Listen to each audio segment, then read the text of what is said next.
এই বাংলাদেশে হাসিনা সরকারের পতন হয়েছে দেখেছেন না? ওর যখন হাউজের উপরে ওর নিজস্ব ঘরে যখন ছাত্ররা আক্রমণ করেছে, তো ঘর থেকে অনেক কিছু উদ্ধার হয়েছে, সব দেখেছে। তার মধ্যে বড় বড় মদের বোতলও হাসিল হয়েছে, হয়েছে না? দেখেছেন আপনারা? তো হাসিনা সরকারের পতনের পিছনে অনেক কিছু, তার মধ্যে একটা আল্লাহ ছাড় দেয় তবে ছেড়ে দেয়। সুবহানাল্লাহ বলা যাবে না? আল্লাহ কি দেয়? ছাড় দেয় তবে ছেড়ে দেয় না। আল্লাহ ধরলে, আল্লাহ বলেছেন ইন্না আখযাহু আলিমুন শাদীদ, 12 পারা 12 পৃষ্ঠা সূরা হুদের মধ্যে আল্লাহ বলেছেন আমি যদি ধরি তো আমার ধরা এমন কঠোর হয় আমার ওই পাকড়াও থেকে কেউ বাঁচতে পারে না। জোরে বলা যায়। হাসিনা সরকার তো খুব অত্যাচার করেনি, ওলামাদের উপরে, ইমানদারদের উপরে, আমার একদল ইমানদার মুসলমানের খুব অত্যাচার তো করেনি, কিন্তু তার পিছনে মদত জুগিয়েছে অনেক শক্তিশালী দেশ, অনেক নেতা মন্ত্রী, কিন্তু সামান্য দুর্বল ছাত্ররা যারা হাতে লাঠি ছোটা নিয়েও বার হয়নি, শুধু একটু প্রতিবাদ করেছে, প্রতিবাদের গরমে হাসিনা পালিয়েছে। আবারও প্রমাণ হয়েছে নমরুদকে মারার জন্য জিবরাইল আমিন লাগে না, নমরুদকে মারার জন্য ছোট্ট একটা মশাই যথেষ্ট, ফেরাউনকে মারার জন্য মিকাইল আলাইহিস সালাতু ওয়াস সালামকে আসা লাগে না, ওই ফেরাউনকে ডোবানোর জন্য সমুদ্রের পানি যথেষ্ট, তাকে মারার জন্য দুনিয়ার কোন বড় শক্তিশালী আল্লাহর কোন বান্দা লাগে না, সাদ্দাতকে নষ্ট করার জন্য জিবরাইল আমিনের একটা সামান্য হুকুম, এক পা ঘোড়ার উপরে আর এক পা জান্নাতের দরজায়, তাতেই দাঁড়িয়ে সাদ্দাতের মৃত্যু ঘটতে পারে। ভাই বাচ্চি আমার, ঠিক তদ্রূপ রব্বুল আলামিন আবারও এই যুগে প্রমাণ করে দিলেন আমি আসমানের মালিক, কিন্তু আজও জেগে আছি। আমি আসমানের মালিক, লা তাখুযুহু সিনাতু ওয়ালা নাউম, আমার ঘুমও নেই, তন্দ্রা নেই, আমি কিন্তু গোটা পৃথিবী দেখতে আছি, আমি ছাড় দেই, ছেড়ে দেই না। এই যুগের ওই ফিরাউনের রাস্তা অবলম্বনকারী, নমরুদের রাস্তা অবলম্বনকারী, সাদ্দাদের পথ অনুসারী, ওই হাসিনার পতন আমি আল্লাহ কিন্তু বিরাট সৈন্য দিয়ে নয়, আসমানি ফারিস্তা দিয়ে নয়, নিহাত একদল ছাত্রদের হাতে তার পথ কেড়ে নিয়ে আবার প্রমাণ করে দিয়েছি জালিম জীবনে রাজত্ব করতে পারবে না, ইনসাফকারী এই আসনে আবার বসবে। একটু জোরে বলা যাবে? ভাই বাপজি আমার, আজ ইসরাইল আমার একদল ফিলিস্তিনি ভাই মুসলমানদের উপরে কম আঘাত করিনি। ইসমাইল হানিয়াকে শহীদ করে আমার মুসলমান বিশ্বের কলিজা দিয়ে রক্ত ঝরিয়ে দিয়েছে। অনেকগুলো মুসলমান বড় বড় বীর সৈনিককে তারা হত্যা করেছে। তারা হত্যা করলে কি হবে? আল্লাহ তাদের শহীদের মর্যাদা দিয়েছে। তারা দুনিয়া থেকে চলে যাওয়ার পর অমর হয়ে আছে। সুবহানাল্লাহ বলবেন? আজ আমার একদল ফিলিস্তিনি মুসলমান, তাদের চিকিৎসার স্থান হসপিটালগুলো গুড়িয়ে দেওয়া হচ্ছে, তাদের স্কুল কলেজগুলো গুড়িয়ে দেওয়া হচ্ছে, তাদের নামাজের স্থান মসজিদগুলোকে বোমাবর্ষণ হচ্ছে। প্রতিদিন হাজার হাজার মানুষ, আমরা যখন নামাজের জন্য ব্যস্ত, ওরা তখন নামাজ সহ জানাজা নিয়ে ব্যস্ত। আমাদের দিনে 5 ওয়াক্ত নামাজ হয়, আর ওদের ফিলিস্তিনে 10 ওয়াক্ত নামাজ হয়। 5 ওয়াক্ত ফরজ নামাজ আর 5 বার জানাজা নামাজ। একটু আগিয়ে আসেন তো ভাই, একটু আগিয়ে আসেন, যার সামনে যতটুকু জায়গা আছে আলহামদুলিল্লাহ একটু আগিয়ে আসেন, যতটুকু সম্ভব একটু আগিয়ে আসেন। ভাই বাপজি আমার, তো আজ ফিলিস্তিনে আমার একদল ইমানদার মুসলমান ভাইয়ের উপরে কঠিন অত্যাচার চলছে। এখন আমরা এমন একটা দেশে থাকি, সে দেশের মিডিয়ার নাম গদি মিডিয়া। কি নাম? খুব ভালো জানি না আমরা, গদি মিডিয়া। এখন এই গদি মিডিয়ায় তিলকে তাল বানানো হয় আর তালকে তিল বানানো হয়। নিশ্চয়ই আমি আবার ফিরে আসবো ফিলিস্তিনে, একটু না বললে কেমন কষ্ট হচ্ছে। আমাদের কলকাতায় আরজি করে এক বোনের শাহাদাতকে নিয়ে, এক বোনের রেপ করাকে নিয়ে, যেহেতু প্রতিবেশী নারী তো তাদেরকে শহীদ বলা যায় না, তবে দুনিয়া থেকে বড় কষ্টের সাথে সে শহীদ হয়েছে তাদের পরিভাষায়, অর্থাৎ আমার পরিভাষী প্রতিবেশী যারা শহীদ বলে তাদের পরিভাষায়, ইসলামের পরিভাষায় তাকে শহীদ বলা না গেলেও আমি তাদের পরিভাষা ব্যবহার করে শহীদ বলছি। এখন আজকে আমরা দেখতে পাচ্ছি প্রতিদিন খবরের কাগজে নিউজ চ্যানেলগুলোতে বিরাট ধন্না চলছে ভারত জুড়ে, ঠিক না? আমরা খুব যারা ধন্না দিচ্ছেন, যারা প্রতিবাদ করছেন তাদের স্যালুট, আমরাও ধিক্কার জানাচ্ছি। আমরা এর বিরুদ্ধে কঠিন ঘৃণা জানাচ্ছি যে একজন মহিলা ডাক্তারের সাথে এই কাজটা করার জন্য যে করেছে সে মানুষ হতে পারে না, সে পশুর চেয়ে আরো জঘন্য।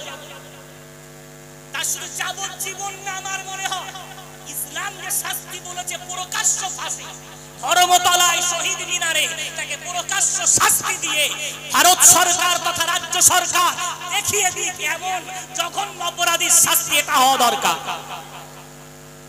এটা দেখা। আমার প্রশ্ন আর এক জায়গায়, আজ যেমন ভারত জুড়ে গদি মিডিয়া বিরাট কথা বলছে, আমি তাদের কাছে তো এই অনুরোধ রাখতেই পারি। আমি তো ভুলে যাই, আপনারা গেছেন 2018 8 বছরের আমার এক কাশ্মীরের কাঠুয়াতে আসিফা নাম, মনে আছে কি নাম? আসিফা, বয়স কত? মাত্র 8 বছর। ভারত সরকারের কাছে সাবালিগা হয় 18 বছর বয়স। কত বছর? 18। তাহলে 8 বছর মানে এখনো সাবালিগা হতে 10 বছর তার বাকি। এই মেয়েটাকে 10 জানুয়ারি 2018 সালে কিডন্যাপ করা হলো। আর আব্বা তার আগের দিন বিকাল বেলা থেকে বাজার থেকে খাবার কিনে বাইকে করে নিয়ে যাচ্ছে। তার ওই হাসি তার আব্বা কেটে ছেড়ে দিয়েছে, আমার মেয়ের এই শেষ হাসি আমি দেখলাম। তারপরের দিন সন্ধ্যাবেলা থেকে সেই মেয়েটাকে পাওয়া গেল না। পাওয়া গেল কবে? 17 জানুয়ারি। কবে? 10 তারিখে কিডন্যাপ হলো, 17 জানুয়ারি পাওয়া গেল। কোথায় পাওয়া গেল? ঘরে নয়, বাগানে নয়, কোথায় পাওয়া গেল? পাওয়া গেল আমার প্রতিবেশীদের ধর্মস্থান এক মন্দিরের মধ্যে। কোথায় পাওয়া গেল? মন্দিরের মধ্যে। তার যখন পরীক্ষা নিরীক্ষা করা হলো দেহটাকে নিয়ে, পচা গলা দেহটাকে পোস্টমর্টম করার পরে, সঠিক নাম ভুল তাও জানি না, যতটুকু সঠিক বার্তা এসছে তার মধ্যে 9 জন মিলে ধর্ষণ করেছে। 9 জন। মেয়েটা কত বছরের? 8 বছরের। এই 9 জনের মধ্যে 4 জন পুলিশ। কজন? 4 জন পুলিশ। একজন হচ্ছে ব্রাহ্মণ, ওই পুরোহিত, ওই মন্দিরের বড় এক পুরোহিত। আর বাকি 4 জন এলাকার ডন। এরা মিলে ওই মেয়েটাকে ধর্ষণ করেছে। তখন এই মিডিয়া কোথায় ছিল? আমার কথা কি বুঝতে পারছে? 8 বছরের আসিফ আমার বোন, তাকে যখন ধর্ষণ করা হলো, কাশ্মীরে 370 ধারা বাতিল করে তোমরা প্রমাণ করতে চেয়েছিলে সেখানে শান্তির পয়গাম তোমরা দেবে। তাহলে সেই শান্তির জায়গায় অশান্তি ধরিয়ে তোমাদের ধর্মের গুরু মন্দিরে ফেলে 9 জন মিলে কেন ধর্ষণ করলো? ওই দিন যদি আমার ভারতবাসী ওই 9 জনকে ফাঁসির মঞ্চে ঝোলাতো, আজকে আরজি করের ঘটনা ভারতবাসীকে দেখতে হতো না। ঠিক কি বেঠি?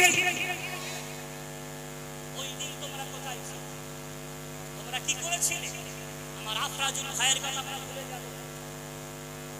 গরুর গোশ না মোষের গোশ সন্দেহের ভিত্তিতে কি করেছিলে? পিটিয়ে মেরেছে। ভুলে যাব আমার তাবরেজ ভাইয়ের কথা? ভুলে যাব? কি করেছিলে? সন্দেহের ভিত্তিতে তাকে 17 ঘন্টা বেঁধে পিটিয়ে পিটিয়ে জয় শ্রীরাম বলার জন্য বাধ্য করে তোমরা। কোথায় ছিল তোমাদের মিডিয়া? কোথায় ছিল তোমাদের সেদিন এই মানব প্রেম? কোথায় ছিল সেদিন তোমাদের এই জাতির দরদ? এই বাবজি আমার চোরে চোরে মাসতুতো ভাই, সব ভিতরে ভিতরে সব কথা ইশারা বুঝতে পারছে। এই বাবজি, এই যে আমার বোনটা আরজি করে, যাকে এই কঠিন ভাবে নির্যাতন দেওয়া হয়েছে, এর পিছনে 1-2 জনের হাত না। আজকের রিপোর্ট 30 জন ধরা পড়ে গেছে। কতজন? আরো তদন্ত করলে আরো কতবার হবে?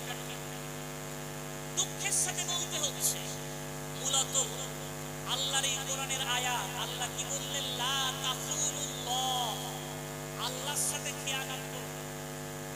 আমি আল্লাহ দেহ দিয়েছি, আমি জানি দেহর চাহিদা কতটুকু, তাই আমি আল্লাহ শরীয়তে বিধান দিয়েছি ও পুরুষের দলেরা, তোমাদের যদি যৌন ক্ষুধা নিবারণ করার জন্য একটা স্ত্রী তোমার জন্য যথেষ্ট না হয়, তাহলে তুমি ইসনাইন, দ্বিতীয়, তৃতীয় এবং 4 জন পর্যন্ত স্ত্রী তুমি রাখতে পারো, তবে ব্যভিচারে তুমি জড়িও না। জোরে বলা যাবে? তুমি আইন পাস করছো তালাক দেওয়া যাবে না, তুমি আইন পাস করছো একের অধিক বিবাহ করা যাবে না, তুমি আইন পাস করছো দুজনের বেশি বাচ্চা নেওয়া যাবে না। তাহলে এই যৌন চাহিদা মালিক যিনি প্রদান, আমাদের তৈরিকারী, তিনি বলছেন এই যে চাহিদাগুলো আছে তুমি যদি পূরণ করতে না দাও তাহলে জেনা হবে না হবে না? কথা বলে। মদ খেলে ড্রাইভার যদি মদ খায় 5,000 থেকে 10,000 টাকা ফাইন, সঙ্গে 5 বছর 10 বছর জেল হতে পারে। কেন? তার অপরাধ কি? সে শুধু টাকা দিয়ে মদ কিনে খেয়েছে।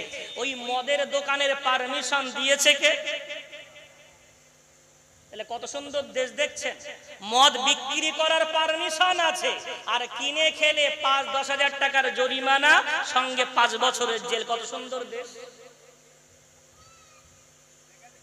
হ্যাঁ, কথা বুঝতে পারছেন না? তাহলে তুমি আইন পাস করে দেখাও না যে মদের কোনো পারমিশন দেওয়া হবে না, ইনশাআল্লাহ ড্রাইভাররা মদ মুক্ত জীবন গড়তে পারবে। তুমি মদের পারমিশনও দেবে, আবার সঙ্গে মদ খেলে জেল জরিমানা হবে। ভাই বাবজি আমার, তাহলে ফিরে আসেন। এই যে গদি মিডিয়ার কথা বলছিলাম, এরা তো আমাদের ফিলিস্তিনের আসল খবর আমাদের পর্যন্ত পৌঁছায়।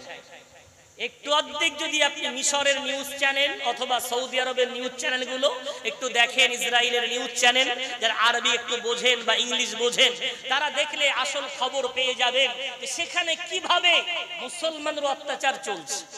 এখন ভারতবর্ষে বসে আপনি যদি প্রতিবাদ করতে যান, আমাদের ভারতবর্ষের সিংহ পুরুষ, আমি তার জন্য সর্বদাই দোয়া করি, ব্যারিস্টার আসাদউদ্দিন ওয়াইসি, একটু জোরে বলেন না জিন্দাবাদ।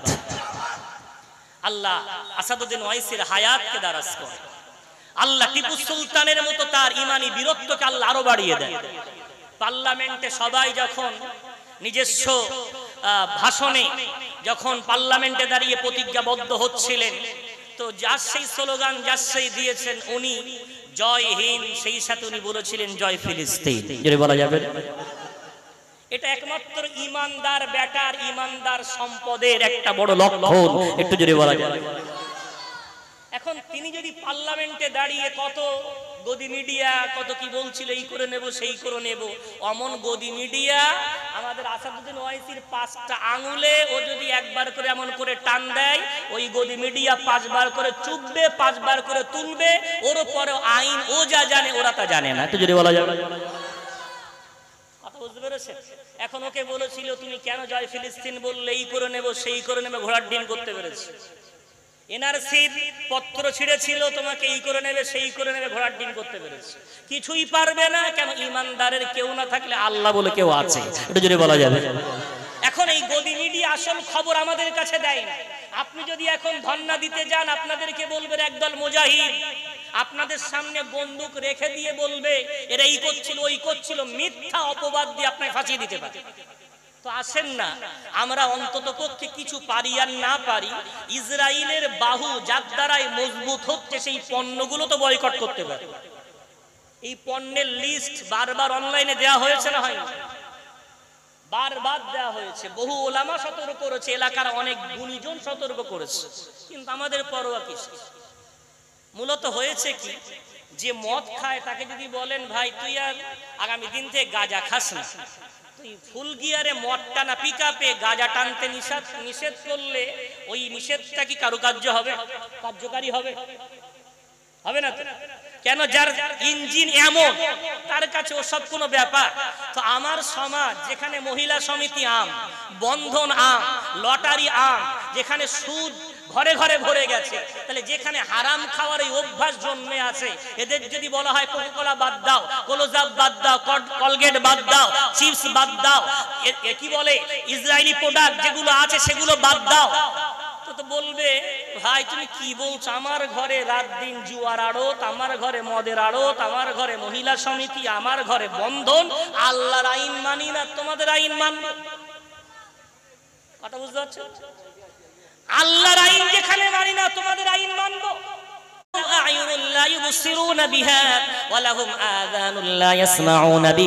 আমি জাহান্নামের জন্য বৃহৎ একদল মানুষকে এবং জিন জাতিকে আমি আল্লাহ তৈরি করেছি। মানুষদের মধ্যে তারাই হলো জাহান্নামী, যাদেরকে বিবেক দিয়েছিলাম বোঝার পরও না বোঝার ভান করেছে, চোখ দিয়েছিলাম দেখার পরও না দেখার ভান করেছে, কান দিয়েছিলাম শোনার পরে না শোনার ভান করেছে।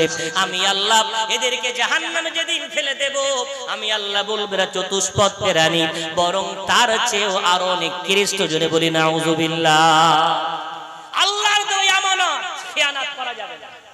ভাই বাবজি, এখন এই দেহের মধ্যে আমরা কি দিচ্ছি? পেট্রোলের ট্যাঙ্কিতে মোবিল দিলে যদি গাড়ি না চলে, এই পেটের মধ্যে কি যাবে আল্লাহ সেটা বলেছেন। ইয়া আইয়ুহাল্লাযীনা আমানু কুলু মিনাত তাইয়্যিবাতি মা রাযাকনাকুম। আমি তোমাদের যে হালাল রিজিক দিয়েছি, হালাল রিজিক তোমরা খাবে, হারামের ধারে পাশে যাবে না, হালাল রিজিক খাবে। ভাই বাবজি আমার, হালাল রিজিক স্পষ্ট, হারাম স্পষ্ট, আর মাঝখানে কিছু মুস্তাবাহাত। বুখারী শরীফের হাদিস, রাসূল বলছেন আল হালালু বাইয়িনুন ওয়াল হারামু বাইয়িনুন। হালালও স্পষ্ট, হারামও স্পষ্ট, তবে তার মাঝে কিছু সন্দেহযুক্ত বস্তু আছে। ওই সন্দেহযুক্ত বস্তু থেকে দূরে থাকো, কেননা প্রত্যেকটা বাদশার নিজস্ব একটা ঘরালু চারণ স্থান ভূমি থাকে। ওই চারণ ভূমির পাশে যদি তুমি ছাগল ছেড়ে দাও, তোমার ছাগল বাদশার চারণ ভূমিতে গেলে বাদশা কিন্তু তোমাকে কঠিন শাস্তি দেবে। এই সন্দেহযুক্ত বস্তুগুলো আমার আল্লাহর চরণ ভূমি। ভাই বাবজি, গোশ, গরুর গোশ খাওয়া কি হালাল, একদম স্পষ্ট, আর শুকরের গোশ খাওয়া হারাম। এখন ইসরায়েলের প্রোডাক্ট থামস আপ খাওয়া, কথা বলেন,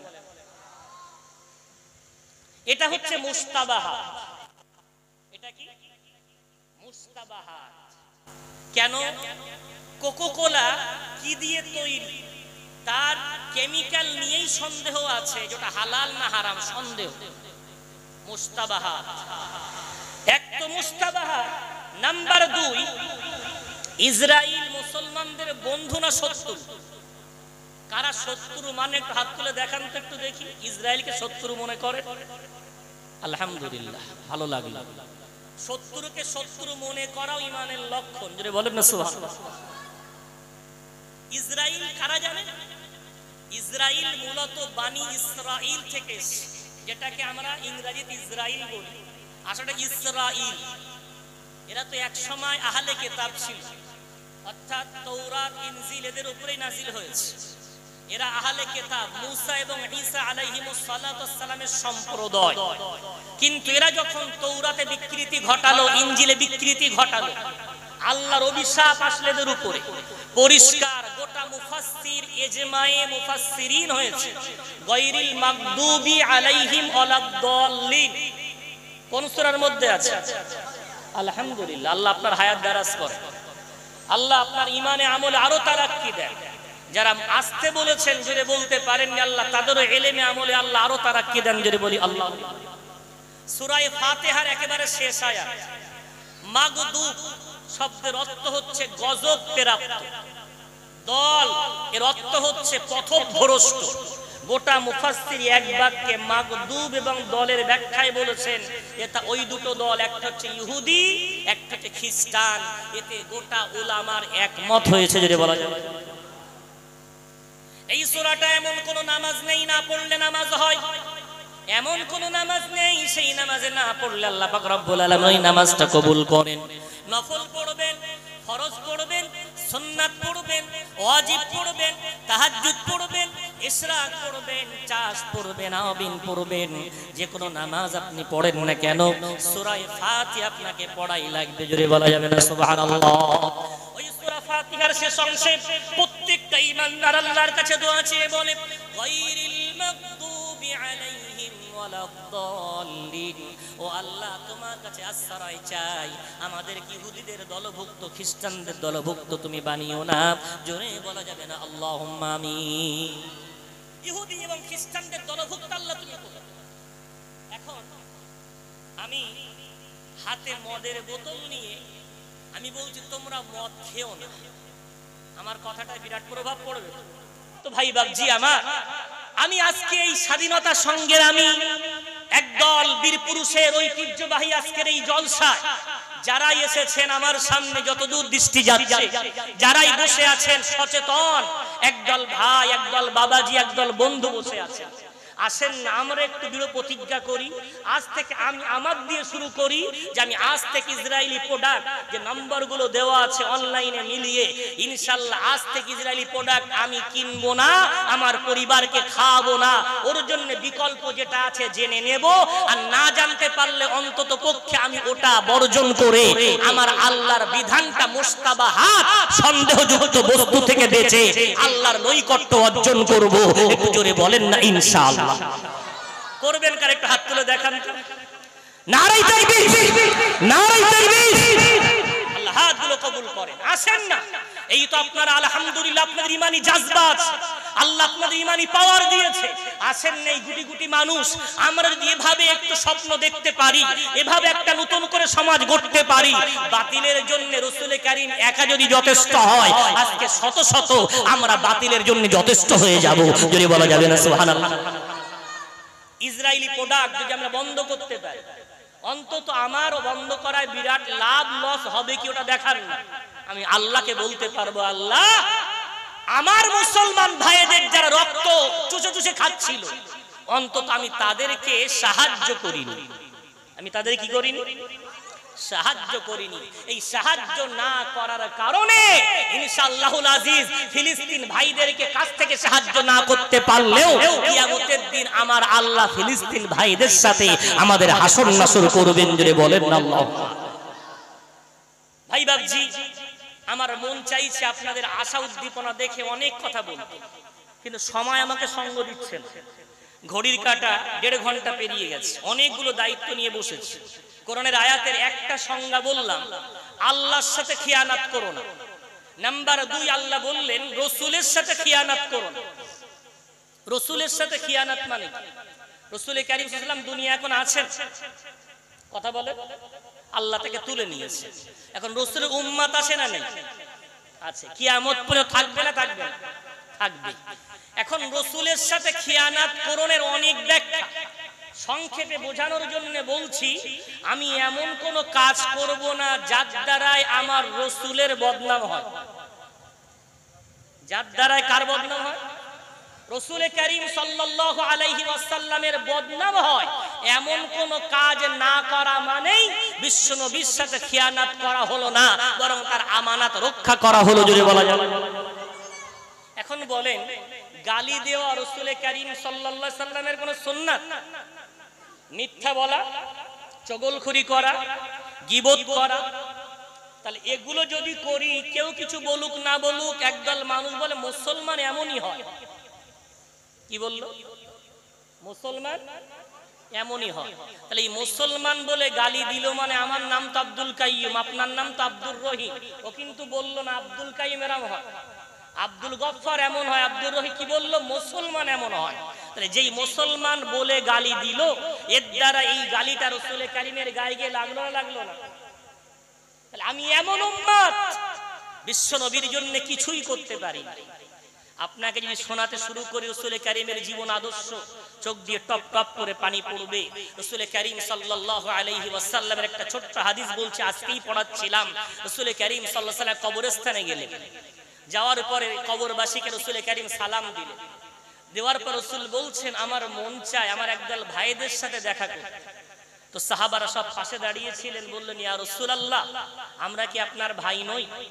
রাসূল বললেন, না, তোমরা আমার সাহাবা, তোমরা আমার সাহাবা। তো সাহাবারা বললেন, ইয়া রাসূলুল্লাহ, তাহলে ভাই কাদেরকে বলছেন? কাদের সাথে দেখা করার জন্য আশা পোষণ করছেন?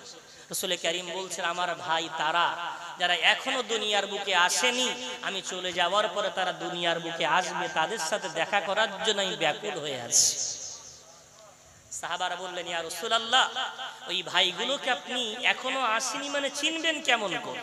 রাসূল কারীম বললেন, কেন? গুররুম মুহাজ্জালিনা মিন আসারিল উযু। রাসূল কারীম সাল্লাল্লাহু আলাইহি সাল্লাম বললেন, বলো তো দুনিয়ায় কোনো কালো কুচকুচে ঘোড়ার দলে যদি একটা কপাল সাদা হাঁটু সাদা ঘোড়া থাকে, তার মালিক তাকে চিনতে পারবে কিনা? সাহাবারা বলে অবশ্যই চিনে নিতে পারবে। রাসূল বললেন, আমার উম্মত কিয়ামত পর্যন্ত যে উযু করে, এই উযুর অঙ্গগুলো কিয়ামতের দিন চমকাবে। আমি হাউজের পাশে তাদের অনেক আগে গিয়ে দাঁড়িয়ে থাকবো, সামনে দেখবো আমার উম্মতের কপাল হাত চমকাচ্ছে, টেনে টেনে হাউজের পানি পান করাবো। ডাইনে তাকাবো, উযুর অঙ্গ চমকাচ্ছে, টেনে টেনে হাউজে কাউসারের পানি পান করাবো। বামে তাকাবো, উযুর অঙ্গ চমকাচ্ছে, টেনে টেনে আমি হাউজে কাউসারের পানি পান করাবো। পিছনে তাকাবো, আমার উম্মতকে চিনে চিনে হাউজে কাউসারের পানি পান করাবো। আল্লাহ এই নিদর্শন অন্য কোন উম্মতকে দেবে না। একটু জোরে বলা যাবে? ভাই বাবজি আমার, ওই রাসূল আমাদেরকে না দেখে আমাদের জন্য কি করছেন? দেখা করার জন্য তামান্না করছেন। তাহলে ভাই বাবজি আমার, রাসূল কারীম সাল্লাল্লাহু আলাইহি ওয়াসাল্লাম আমাদের জন্য তামান্না করছেন। আমরা তো অন্তত কিছু পারি আর না পারি একটু মনের দিক দিয়ে প্রস্তুতি নিতে পারি। ইয়া রাসূলুল্লাহ, ইয়া হাবিবাল্লাহ, কথা দিচ্ছি আজ থেকে যতদিন বাঁচবো আমার দ্বারায় আপনার বদনাম হোক এমন কোন কাজ আমি করব না ইনশাআল্লাহ। একটু হাত তুলে বলেন না ইনশাআল্লাহ। ইনশাআল্লাহ। নারে তাকবীর, নারে তাকবীর। আল্লাহ কবুল করেন এই প্রজন্মকে, আল্লাহ কবুল করেন এই জলসাকে। আমি আবার সাধুবাদ দেব যাদের পয়সায়, যাদের অর্থে, যাদের প্রচেষ্টায় জলসা কায়েম হয়েছে। নাম্বার 3, এটাই বলে আমি শেষ করতে চাইব, ওয়াতাখুনু আমানাতিকুম। খবরদার তোমাদের নিজেদের আমানত যেন নষ্ট করো না। নিজেদের আমানত, ওয়া আনতুম তাআলামুন, জেনে শুনে। আমানত, এ সন্তান আমার আমানত, এ সম্পদ আমার আমানত। আল্লাহ বললেন এটা কেন দিয়েছি জানো? পরীক্ষা নেওয়ার জন্য, ফিতনা। ইন্নামা আমওয়ালুকুম ওয়া আওলাদুকুম ফিতনা। এগুলো সব তোমার জন্য পরীক্ষা, দেখি তুই পরীক্ষায় পাস করতে পারো কিনা। সন্তান দিয়েছি। আজ আমরা যে খিয়ানত করি কার জন্য? যে উঁচু চেয়ারে বসে আছে, দুটো পয়সা জাতির টেরফল চুরি করে খাচ্ছে, ঘরের টাকা কাটমানি করে খাচ্ছে, বিভিন্ন সড়ক রাস্তায় বিভিন্ন রাস্তা পাস হচ্ছে, তার পয়সা পকেটে ঢোকাচ্ছে। কার জন্য ভাই? ও তো বিরাট খায় না, ওর হয়তো 3-4টে বাচ্চা আছে, পরিবার আছে। যাদের জন্যই তুমি পয়সা উপার্জন করছো, এরা কিন্তু তোমার জন্য পরীক্ষা। খবরদার এই আমানতের খেয়ানত করো না। কেন? খেয়ানত করলে কিয়ামতের দিন আমি আল্লাহ আরশে আজিমের আমি নিচেই যে পুলসিরাত কায়েম করে দেব, পুলসিরাতের এক পাশে আমানত দাঁড়িয়ে থাকবে আর অপর পাশে দাঁড়িয়ে থাকবে সিলায়ে রাহমি, আত্মীয়তার বন্ধন। এই দুটো জিনিসকে আমি আল্লাহ শক্তি দেব এবং ক্ষমতা দেব। দুজন দাঁড়িয়ে থাকবে আমানত আর অপর দিকে সিলাতুর রহম, আত্মীয়তার বন্ধন। এরা দুজন স্ক্যান করবে। দেখেছেন না, এয়ারপোর্টে ঢুকতে গেলে একটা নির্দিষ্ট দরজা দিয়ে ঢুকতে হয়, ঢুকলে টি টি করে আওয়াজ হয়, স্ক্যান হয় গোটা দেহটা। আপনার কোনো সঙ্গে বারুদ, কোনো কি বলে নিষিদ্ধ বস্তু আপনার ব্যাগে আছে কিনা ওখানে ঢুকলেই বেজে উঠবে। তো স্ক্যান করার জন্য আল্লাহ একদিকে আমানত রেখেছে, একদিকে আত্মীয়তার বন্ধন রেখেছে। বুখারী শরীফের হাদিস, ওখান থেকে স্ক্যান হবে।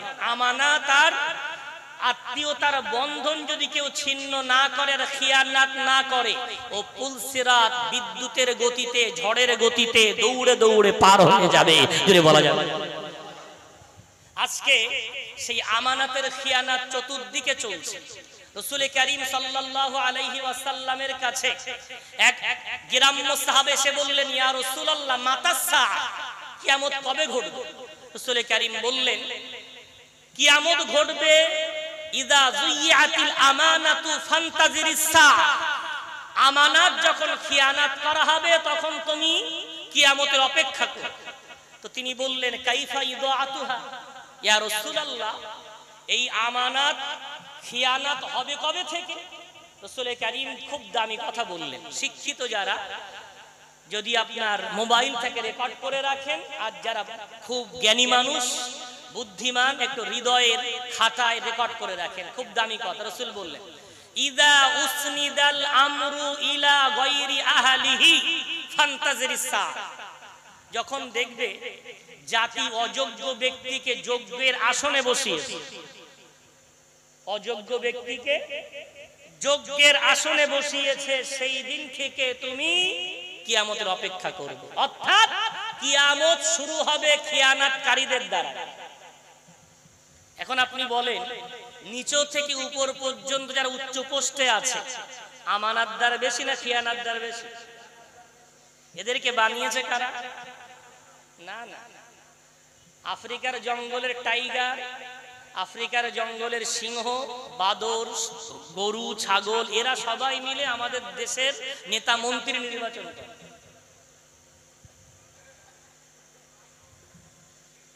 জি, আমরা বানিয়েছি খিয়ানাতদারিকে, চেয়ারে বসিয়েছি।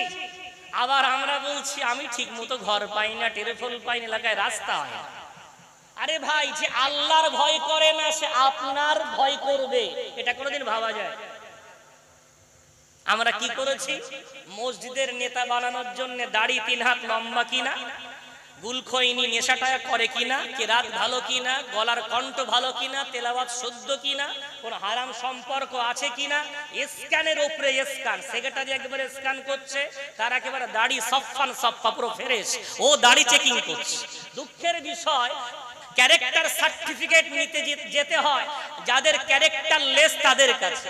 যেদিন থেকে আমার জাতি ক্যারেক্টারের সার্টিফিকেট ক্যারেক্টার লেসের কাছে যেতে শুরু করেছে, ওই দিন থেকে আমার জাতির খিয়ানাত শুরু হয়ে গেছে।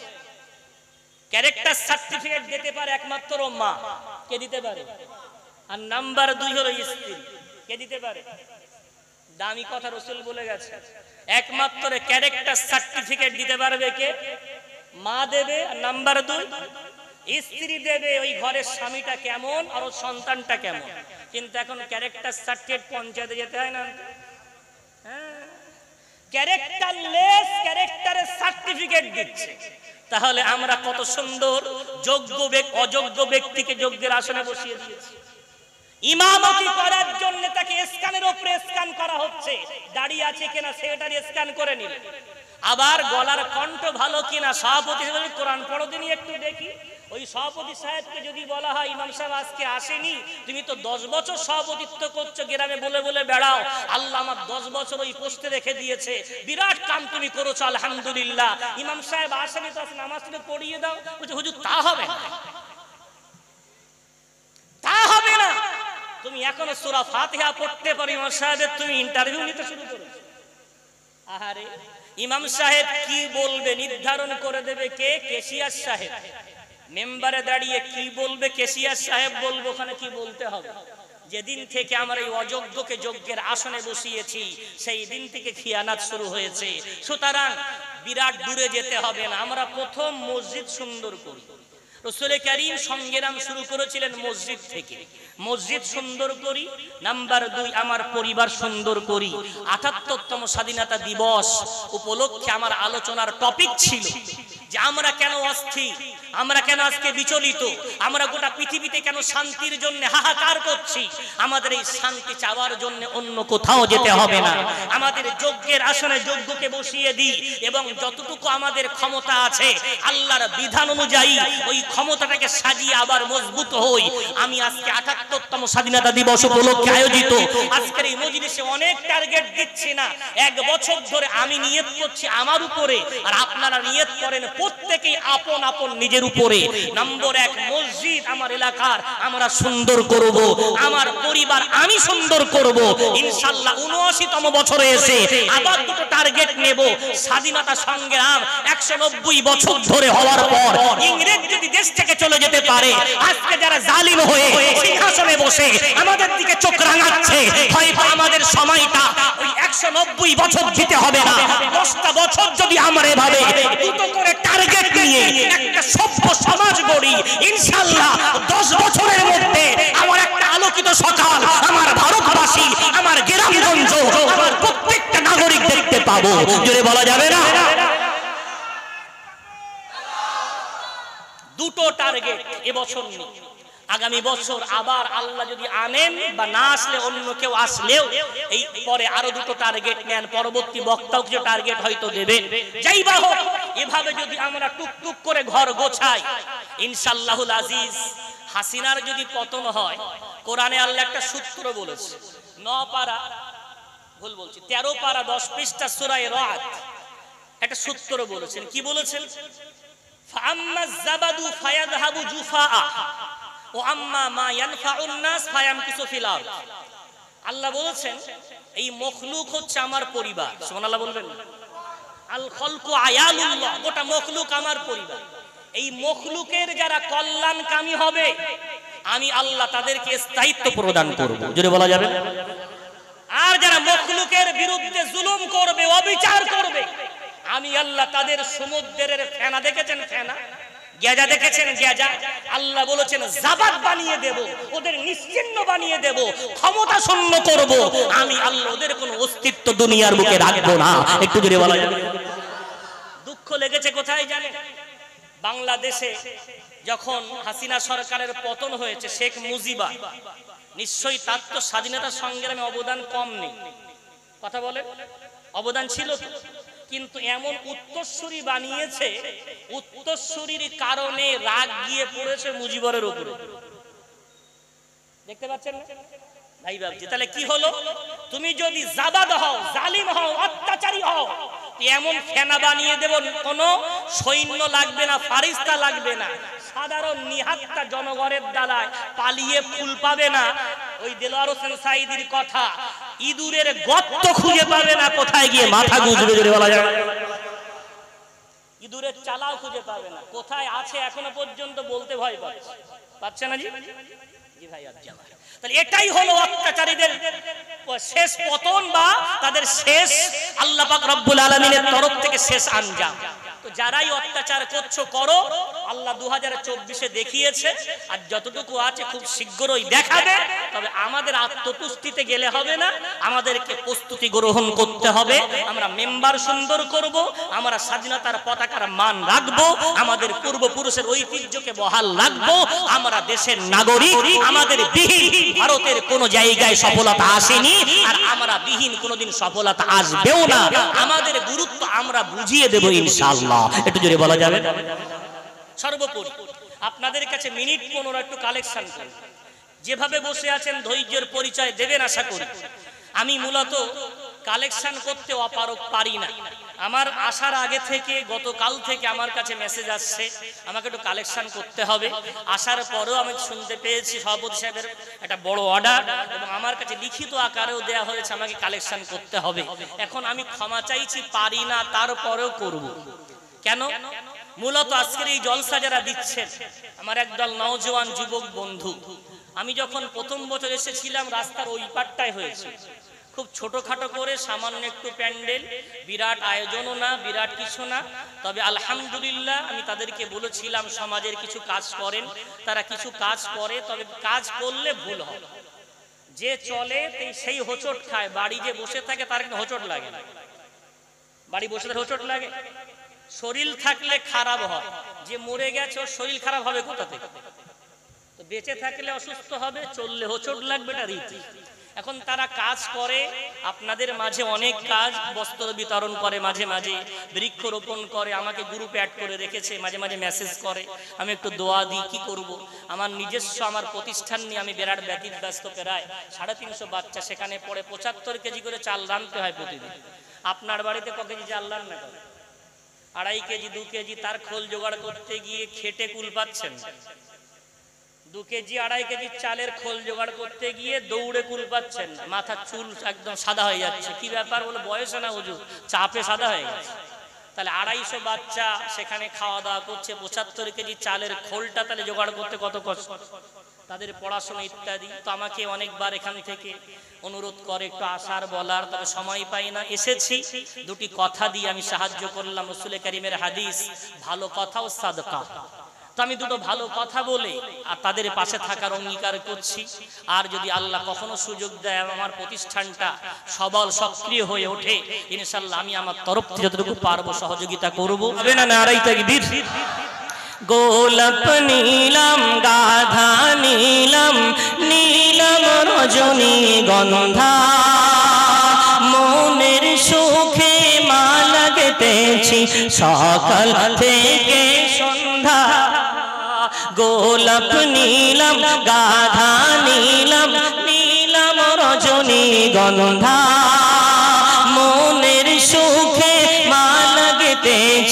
সকাল থেকে সন্ধ্যা একবার দিদার দাও যদি ও গো কমলিওয়ালা একবার দিদার দাও যদি ও গো কমলিওয়ালা মনের সুখে পরাবো তোমায় হাজার ফুলের মালা সুযোগ পেলে পরাবো তোমায় হাজার ফুলের মালা লাল ফুলকে প্রশ্ন করি রংটি কোথায় পেলে লাল ফুলকে প্রশ্ন করি রংটি কোথায় পেলে নবীজির ওই ঠোঁট মুবারক লাল ছিল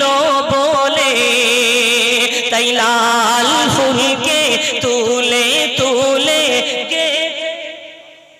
রাখলাম মালা মনের সুখে পরাবো তোমায় হাজার ফুলের মালা সুযোগ পেলে পরাবো তোমায় হাজার ফুলের মালা সাল্লাল্লাহু আলাইহি ওয়াসাল্লাম কালো ফুলকে প্রশ্ন করি রংটি কোথায় পেলে কালো ফুলকে প্রশ্ন করি রংটি কোথায় পেলে নবীজির ওই কেশ মোবারক কালো ছিল বলে তাই কালো ফুলকে তুলে তুলে গেথে রাখলাম মালা সুযোগ পেলে পরাবো তোমায় হাজার ফুলের মালা মনের সুখে পরাবো তোমায় হাজার ফুলের মালা নারে তাকবীর নারে তাকবীর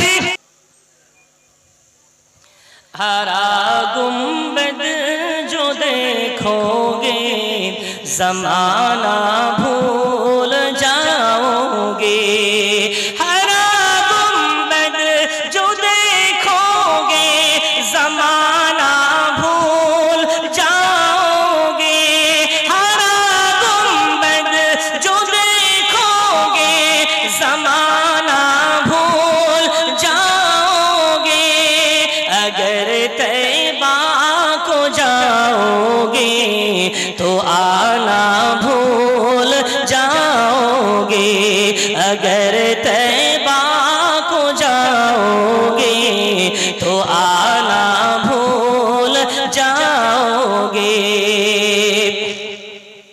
अगर तुम गौर से मेरे नबी की नात सुन लोगे अगर तुम गौर से मेरे नबी की नात सुन लोगे कसम अल्लाह की माओ को सताना भूल जाओगे कसम अल्लाह की माओ को सताना भूल जाओगे हरा गुंबद जो देखोगे जमाना भूल जाओगे सल्लल्लाहु अलैहि वसल्लम আর কেউ আছে আল্লাহর কোন বান্দা আল্লাহর কোন বান্দি কোন আমার যুবক ভাইরা তৈরি হননি যে একটা গরু দেওয়া যায় তাবারুকের জন্য ওই তো আল্লাহর এক বান্দি শাহানারা এক বোন নিয়ত জাহানারা এক বোন নিয়ত করছেন 1000 টাকা দেবেন আল্লাহ কি পূর্বে কিছু বান্দি 500 200 100 করে পাঠিয়েছে আর একজন তোমার বান্দি জাহানারা নিয়ত করছেন 1000 টাকা দেবেন আল্লাহ বান্দির দানটা কবুল করে নাও আল্লাহ পরিবার থেকে যারা চলে গেছেন কবরগুলো জান্নাতের ফুল বাগিচা বানিয়ে দাও যারা বেঁচে আছে আল্লাহ সকল কাসমানি বালা মুসিবত দুনিয়ার বালা মুসিবত থেকে হেফাজত প্রদান করে দাও জোরে বলেন একটু আল্লাহুম্মা আমিন আর কে আছে আমি একটু ছোট্ট মোনাজাত করব, পরবর্তী বক্তা আশা করি এসে গেছেন, আনার জন্য প্রস্তুতি নেন। অনেকে দিলেন, পরবর্তী বক্তার কাছেও দিতে পারেন। আমি সত্যিই কালেকশন করতে অপারগ, তারপরেও যা দিয়েছেন আলহামদুলিল্লাহ। আল্লাহ যেটা চেয়েছেন যাই হয় আল্লাহর মাশিয়াত অনুযায়ী, তার ফয়সালা অনুযায়ী হয়। আল্লাহ যতটুকু চেয়েছেন ততটুকু